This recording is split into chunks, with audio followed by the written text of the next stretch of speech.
Graça e paz, amados, sejam todos bem-vindos mais uma vez ao nosso canal, à nossa página, nossa campanha 70 vezes 7. Eu espero que você esteja acompanhando os vídeos, eu espero que tenha ido e esteja sendo tão abençoador para você quanto está sendo para mim.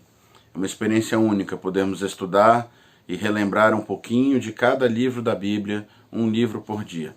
Hoje estamos no quinto livro da Bíblia, o livro de Deuteronômio, o livro que fecha a primeira parte da Bíblia, o Pentateuco ou a Torá, que é considerado para os judeus a lei dos judeus. Foi escrito integralmente por Moisés, tirando o finzinho de Deuteronômio, obviamente, porque narra a morte de Moisés, não poderia ter sido ele.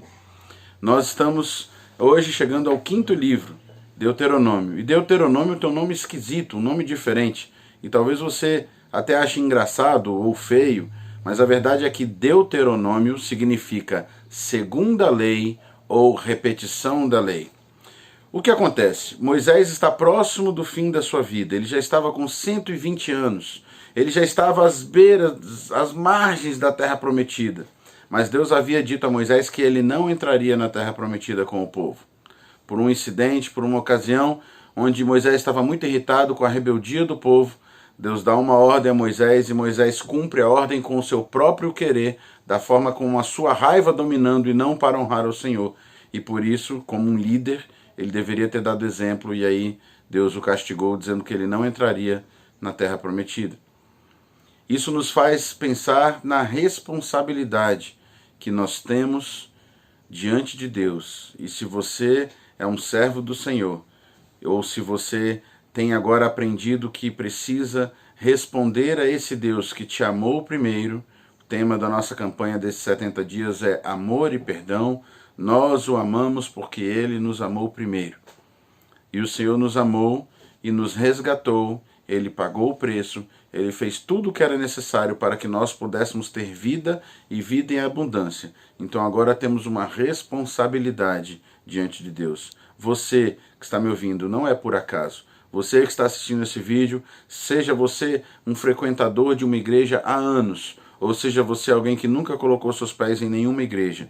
O fato é que Deus tem planos para a sua vida, e somente quando nós entendermos os planos para a nossa vida vai fluir, a nossa vida será boa, a nossa vida vai ser agradável, porque nós estaremos cumprindo o propósito que Deus tem para nós. Deuteronômio é um livro escrito com um objetivo muito claro. A verdade é o seguinte: o povo passou 40 anos no deserto. Como nós falamos em números, o povo com 2 anos, menos de 2 anos, já estava pronto para entrar na terra prometida.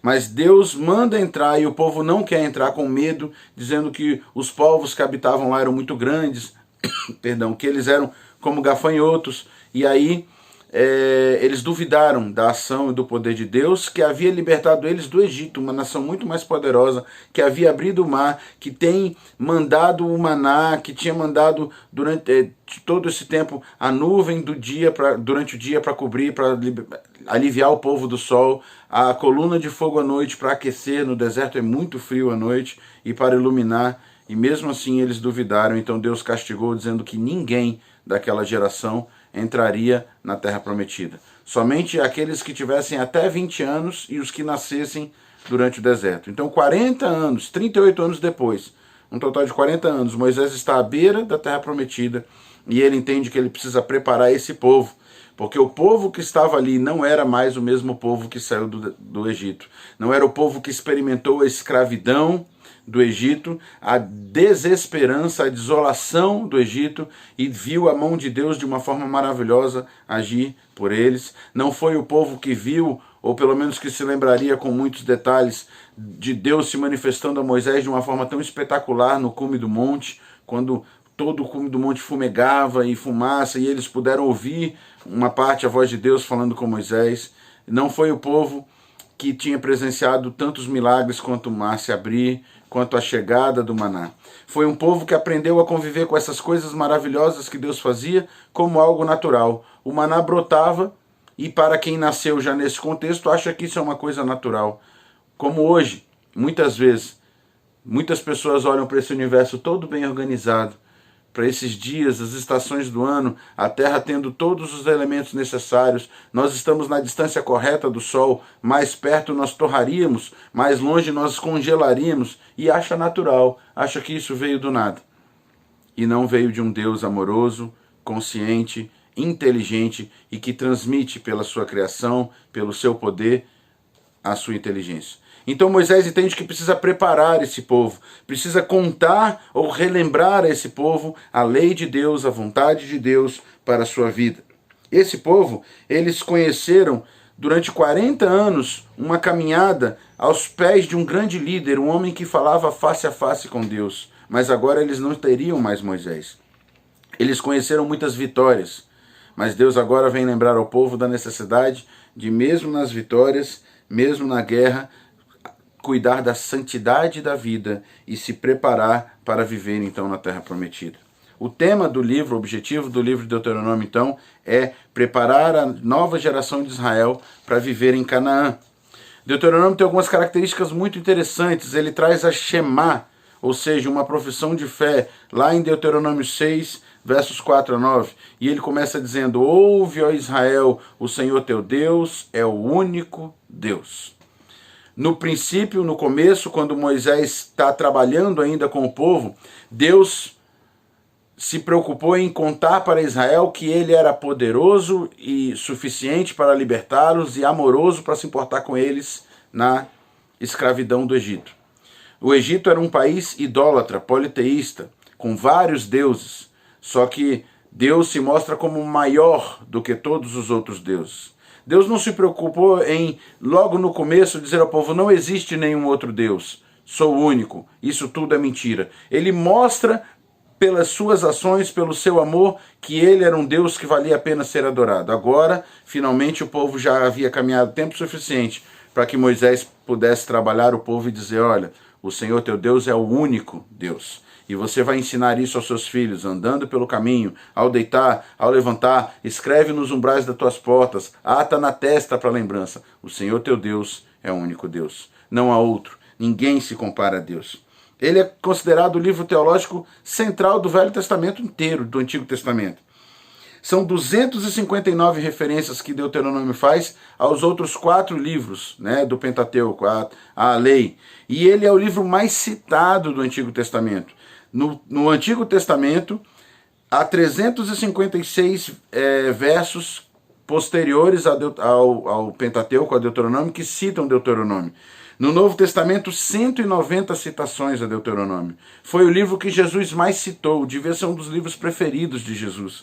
Foi o que ele mais citou. Ao refutar o diabo na tentação, Jesus usou textos que estão gravados em Deuteronômio. E o diabo vai buscar um texto de Salmos, dizendo: olha, te lança daqui abaixo. Ele usa fora de contexto um texto de Salmos. Jesus repete os textos de Deuteronômio, da forma como estava em Deuteronômio. Então nós temos muito a aprender com esse livro. E eu gostaria de fechar lendo para você uma passagem que está em Deuteronômio 10, versos 12 e 13. Mas eu vou até o verso 16. Diz: agora, pois, ó Israel, o que é que o Senhor requer de ti? Não é que você tema o Senhor teu Deus e ande nos seus caminhos? E o ames e o sirvas de todo o teu coração e de toda a tua alma, para guardar os mandamentos do Senhor e os seus estatutos que hoje eu te ordeno, para o teu bem? Eis que os céus e os céus dos céus são do Senhor teu Deus, e a terra e tudo que nela há. Então somente o Senhor se afeiçoou a teus pais para os amar, e a vós outros, descendentes deles, escolheu de todos os povos, como hoje se vê. Circuncidai, pois, o vosso coração, e não mais endureçais a vossa cerviz. Vou começar de trás para frente. A circuncisão era uma marca física que o povo judeu tinha, e não poderia jamais alguém negar que era judeu, porque estava lá fisicamente registrado que ele pertencia ao Senhor.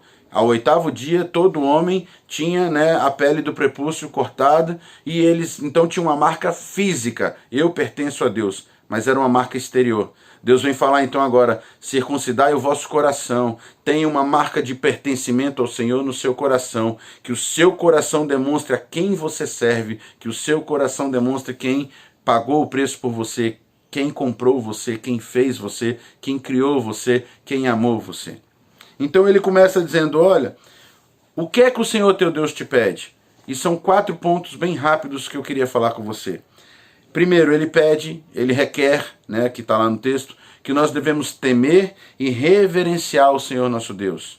Não é um temor de medo de não nos podemos nos aproximar dele, mas é um temor reverencial, um temor que é o princípio da sabedoria. Eu sei quem Deus é e eu preciso saber quem eu sou, e eu sei que Deus é muito maior e por isso ele é principal, ele é soberano. Segundo, andar em todos os seus caminhos e amá-lo. Esse é o segredo do sucesso. Esse é o segredo de poder ter uma vida boa. É você andar nos caminhos do Senhor, pois ele diz, lá mais para frente em Jeremias, eu é que sei os planos que tenho para vocês. São planos de bem e não de mal, para te dar o fim que você deseja.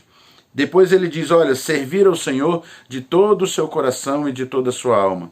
Não podemos fazer as coisas pela metade. Não podemos querer servir mais ou menos. Não podemos nos entregar mais ou menos a Deus. Se você nunca teve uma experiência com Deus, peça hoje ao Senhor, mas peça de todo o teu coração e de toda a tua alma, e você vai ver a diferença, porque essa escolha é uma escolha de vida ou morte para você.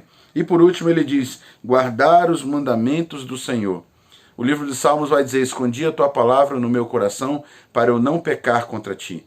Quer saber como acertar mais do que errar? Quer saber como vencer mais do que ser derrotado? Guardar os mandamentos do Senhor. Eu espero que o Senhor complete no seu coração a sua palavra. E eu espero que você entenda como é maravilhoso pertencer a esse Deus e como é maravilhoso ser objeto do amor e do perdão de Deus. Deus nos abençoe.